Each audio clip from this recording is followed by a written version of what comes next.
जीव विज्ञान के अंतर्गत जो लेसन है इसका नाम है लेसन 4, नाम है प्राणी जगत और पार्ट है चौथा वीडियो। इसमें हम लोग इसके पहले पढ़े थे जो जंतुओं का वर्गीकरण यानी कैसे वर्गीकरण होता है। फिर प्राणी जगत में हमने प्रोटोजोआ को आपको बताया था।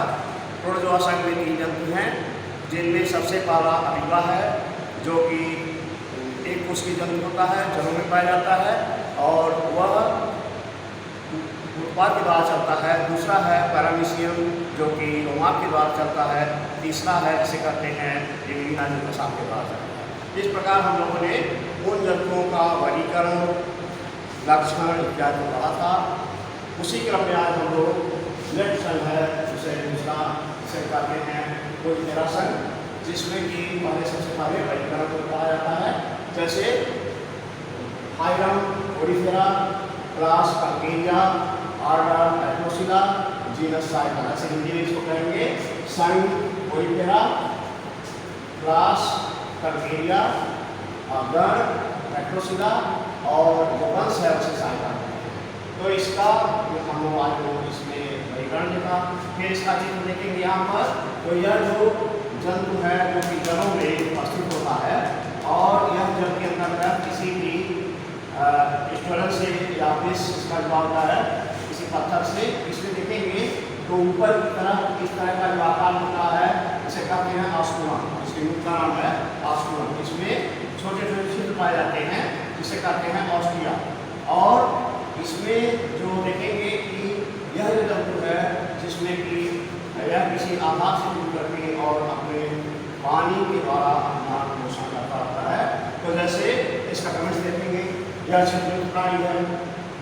दूसरा, यह त्रिस्तरीय जंतु है, लेकिन यह 2 स्तर, इसके जो 2 स्तर हैं वह भी उपस्थित होते हैं। तीसरा हल्का होता है, इसलिए इसमें कोलेनोसाइट्स और जो अमीनोसाइट्स से 2 स्तर बनाते हैं, लेकिन तीसरा स्तर हल्का होता है।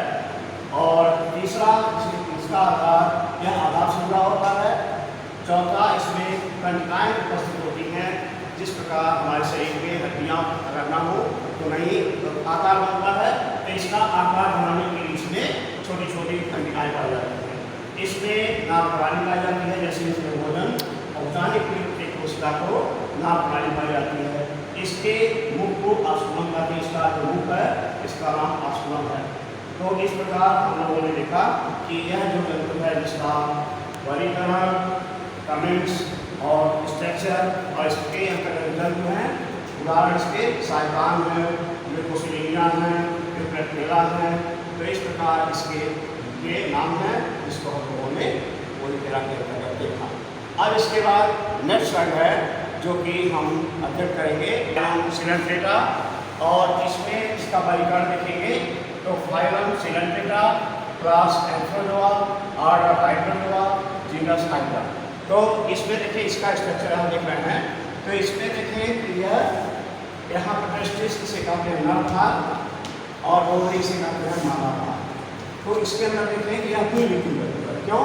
क्योंकि both ovary and testis presents on one phallus known as bisexual animal। मतलब अगर नर और मादा एक ही जगह पाए जाते हैं तो उसे हम द्विलिंगी कहते हैं।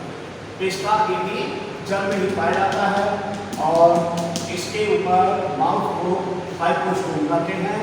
इसके ऊपर स्पर्शक पाए जाते हैं और इसमें यहाँ पर कुछ उभरे हुए आकार के इस तरह से दिखते हैं जिसे हम जो कि टेस्टिस का आकार लेते हैं। और इसका हम कमेंट्स देखें तो पहला यह त्रिस्तरीय जंतु है, यानी इसमें बाह्य त्वचा, मध्य त्वचा तथा अंतःत्वचा तीनों उपस्थित होती है। इसमें स्पर्शक पाए जाते हैं जिनकी संख्या 6 से 8 होती है। तीसरा, यह द्विलिंगी जंतु है, यानी नर और मादा दोनों उपस्थित होते हैं। चौथा, मुख, इसके मुख को जो कि सबसे ऊपर उपस्थित होता है उसे हम हाइपोस्टोम कहते हैं।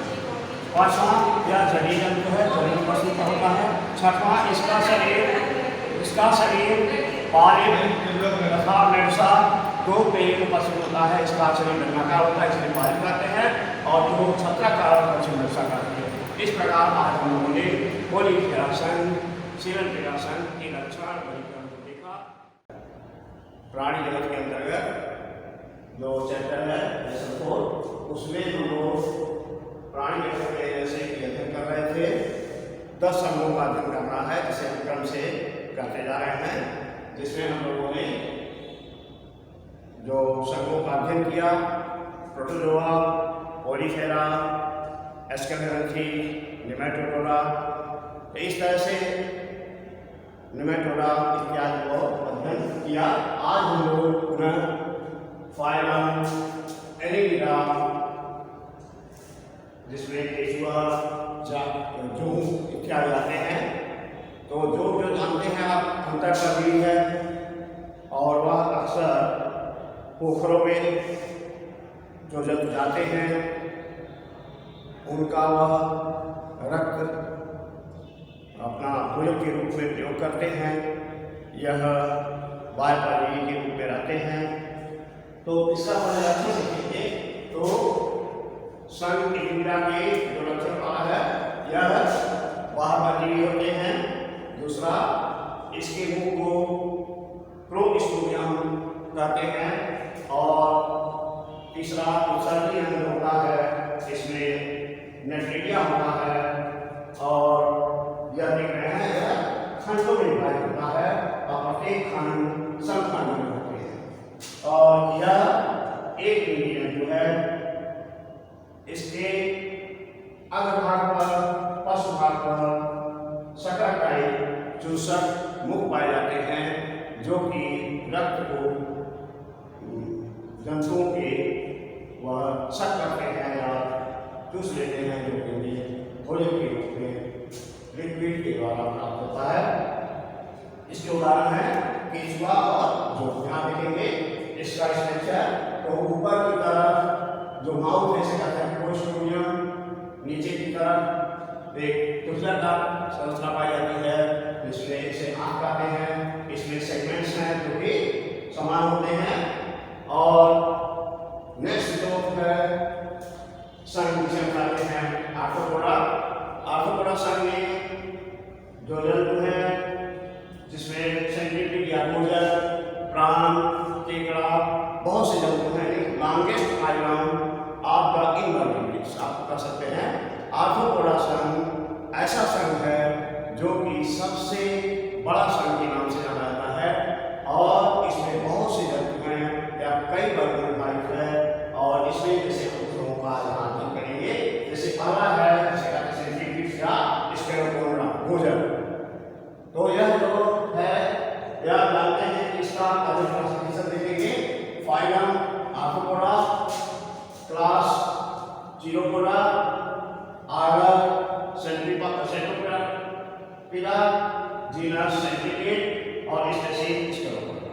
तो इस तरह से हम लोगों ने वर्गीकरण को देखा। इसके बाद इसके लक्षण को देखेंगे। यह जलीय जंतु होते हैं। इनका शरीर 3 भागों में विभक्त होता है, हेड, थोरैक्स और एब्डोमेन, यानी वक्ष, सिर और उदर 3 भागों में विभाजित होता है। Body divided into 3 parts, head, thorax, abdomen, सिर, वक्ष और उदर। यानी ऐसा लक्षण पिछले जितने भी आप लोग देखे हैं नहीं पाए जाते हैं। तो धीरे धीरे देख रहे हैं हम जंतुओं का क्रमिक विकास हुआ है। और देखेंगे जो यह क्या होता है, एक इंद्रिय जंतु है। इसके बाद देखेंगे श्वसन जो है वह जलकों के द्वारा होता है। जलकों मीन्स धीरे धीरे गलफड़े आदि शुरू हो जाते हैं और जलकों के द्वारा होता है।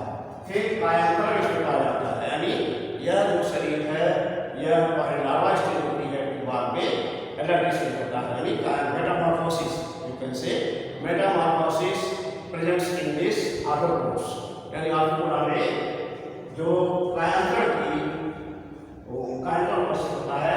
रक्त होता है इसका, वह नीला होता है। क्यों? क्योंकि इसमें हीमोसाइनिन नामक पदार्थ पाया जाता है, जिसके कारण आर्थ्रोपोडा संघ के समस्त जंतु होते हैं उनका रक्त नीला होता है। हम लोगों के रक्त में हीमोग्लोबिन पाया जाता है, जिससे कि हम लोगों का रक्त लाल रंग का होता है। तो difference between invertebrates and vertebrates, only arthropods are having the hemocyanin. So hemocyanin is present in arthropods and जो आपके हम लोग मनुष्य में जो है वह हीमोग्लोबिन के नाम से जाने जाते हैं। इस तरह से यह हमारे में अंदर फिर सवाल है।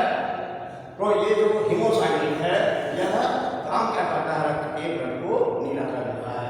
तो इस तरह से यह जो आप देख रहे हैं सात है, तो ऊपर जो है माउथ है जिसे हेड कहते हैं, फिर इसमें सेगमेंट्स हैं, फिर उसके बाद लेंस है जो कि वॉकिंग यानी चलने का काम करते हैं। फिर यहाँ देखेंगे यह जो पैर पाए जाते हैं इसे कहते हैं सेंट्रीपिड्स या 100 पैर वाला जंतु, यानी भोजन को 100 पैर वाला जंतु कहा जाता है। और इसमें जो यह वॉकिंग का काम करते हैं, मनुष्यों के लिए यह शरीर पर चढ़ जाते हैं तो वहां पर इनके पैर अपने निशान बना देते हैं जिससे फोड़े के रूप में हो जाता है। इस प्रकार आज हम लोगों ने जो संघ पढ़े इसमें है एनिडासन, आर्थ्रोपोडासन, जिसमें हम लोगों ने देखा। तो आजकल इसके बाद हम लोग देखेंगे कि जो आर्थ्रोपोडासन बहुत से हैं, तो इसमें हम लोगों ने इस अध्ययन किया और इसके आगे हम लोग अगले अध्ययन करेंगे। इसी क्रम में आज हम लोग देखेंगे प्लेटिहेल्मिन्थेस, जो कि प्लेटिहेल्मिन्थेस में आप देखें कि इसका है classification, phylum Platyhelminthes, class Trematoda, order Distomata, genus Fasciola, species dependent. तो इस तरह से अगर हम इसका अध्ययन करें तो इसमें देखेंगे कि यह जो सबसे ऊपर माउथ होता है जो ऊर्जाकार होता है और इसके अंदर एक सर्कुलर पैटर्न होता है जो कि स्किपिंग प्रोडक्ट के रूप में होता है। और यह जो है मांस में पाया जाता है जो कि मांसाहारी जंतु के द्वारा मनुष्य में आता है। तो इस प्रकार इसका हम कमेंट्स देखें यहाँ पर। तो यह जो जंतु है यह दूध पोषण पर ही जंतु है। लक्षण देखेंगे सबसे पहले दूध पोषण पर मतलब यह दूध मुंह में रहता है, मतलब कि यह घोंघा या जितने भी जंतु हैं वहाँ पर लार्वा ये जो है पहुँचता है और उसके द्वारा मांस में आता है और मांस के द्वारा मनुष्य को होता, मतलब यह अपना भोजन दो जगह करता है, इसे कहते हैं दूध पोषण पर। फिर दूसरा है पाचन तंत्र उपस्थित होता है। तीसरा है उत्सर्जन तंत्र जिसे हम कहते हैं फ्रेम सेल्स या ज्वाला कोशिकाएं कहते हैं। चौथा है जनन तंत्र, ब्रीडिंग होता है, मतलब male and female present on one sales known है बाइसेक्सुअल आर्मी। तो इसमें ब्रीडिंग भी ये जंतु होते हैं, नर और मादा उपस्थित होते हैं। फिर है यह जो रोग फैलाता है उसका नाम है एनीमिया रोग, अल्सर रोग इत्यादि कहते हैं। और इसका रोग जो देखेंगे वो लगभग ऊर्जाकार होता है। इस प्रकार हम लोगों ने प्लेटिहेल्मिन्थेस के अंतर्गत क्लासिफिकेशन, वर्गीकरण और ये लक्षण को देखा, जन्म का अध्ययन किया। इसके बाद आता है नेक्स्ट फाइलम निमेटोरा। यह जो जंतु है वह भी देखेंगे कि यहाँ पर ये शुद्ध खाली आकार का होता जो मनुष्य के बच्चों में उपस्थित होता है। यह मिट्टी के द्वारा जो बच्चे मिट्टी खाते हैं उन्हीं मिट्टी के माध्यम से वह मुख के द्वारा पेट में आता है और यह बहुत ही खतरनाक जंतु है। यदि इनकी संख्या अधिक हो जाती है तो ये मस्तिष्क तक पहुँच जाते हैं और बच्चे की डेथ हो जाती है। तो बहुत ही खतरनाक जंतु है। तो इसमें बारे हम क्लासिफिकेशन देखेंगे। क्लासिफिकेशन इसमें देखेंगे phylum Nematoda, class Phasmidia, order Ascaroidea, genus Ascaris, species lumbricoides. तो यह जो इसका वर्गीकरण है फिर देखेंगे यहाँ पर। तो पहला अक्षर है यह अंतःपरजीवी होता है, मतलब ये परजीवी दो तरह के होते हैं, बाह्य परजीवी, अंतःपरजीवी। बाह्य परजीवी कौन होते हैं? ऐसे जंतु जो बाहर से मच्छर है, खटमल है, दे आर द बाह्य परजीवी है। जो अंतःपरजीवी मतलब कि ऐसे एस्केरिस है,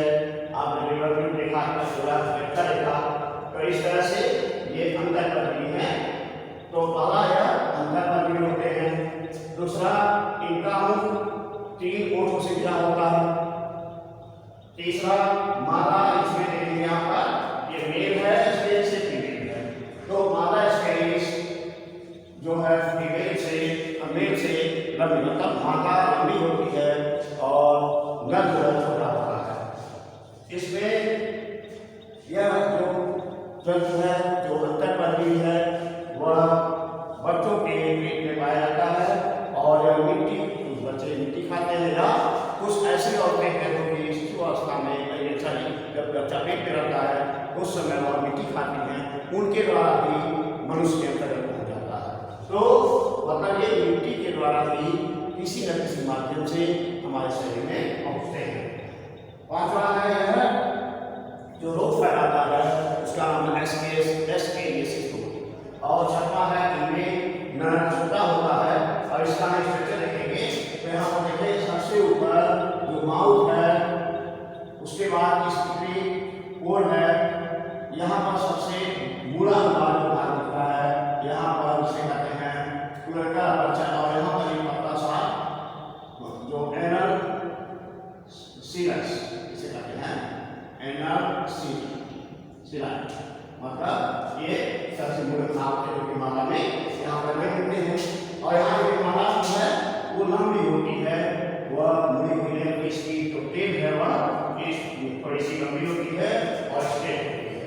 तो इस तरह से हम लोगों ने इस प्राणी जगत के अंतर्गत संघ रेडियोग्राफी, संघ निमेटोडा को पढ़ा और अगले वीडियो में हम लोग नेक्स्ट जो देखेंगे वह फाइल हम उसके माध्यम से करेंगे, जिसका नाम है संघ मोलस्का।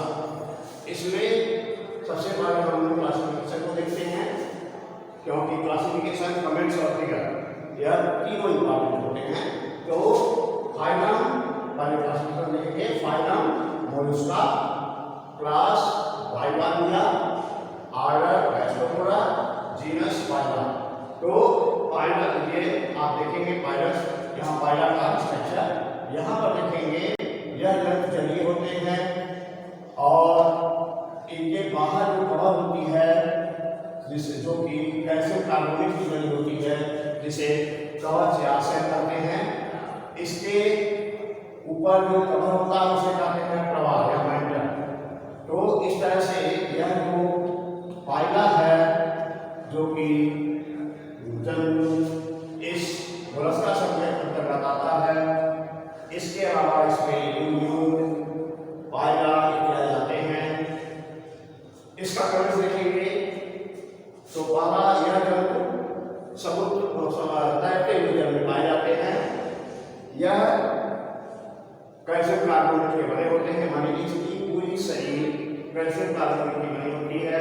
तीसरा, इसके कवच जो होते हैं वह उन्हें प्रभाव करते हैं तथा इनमें दांत नहीं पाए जाते, बल्कि मांसपेशियों की बनी एक मोटी जो रचना होती है उसे रेडुला कहते हैं। तो इसके दांत को रेडुला करते हैं, जिससे वह भोजन को चबाता है।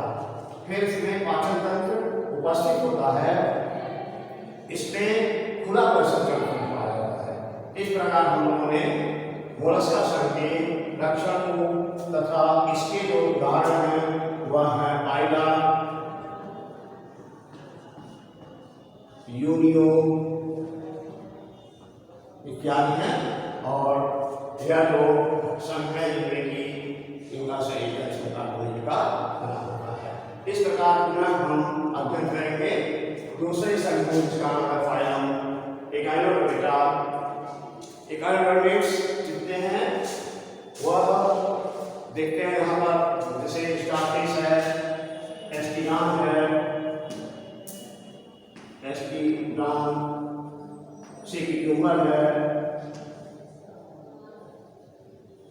मतलब इस तरह के बहुत से जंतु हैं जिसमें हम देखेंगे। पहले एस्टेरियस या स्टारफिश से कहते हैं, इसमें आप देखिए संरचना में 5 भुजाएं दी गई हैं और इनमें जो शरीर है वह कांटे के बने होते हैं, जैसे यह ऊपर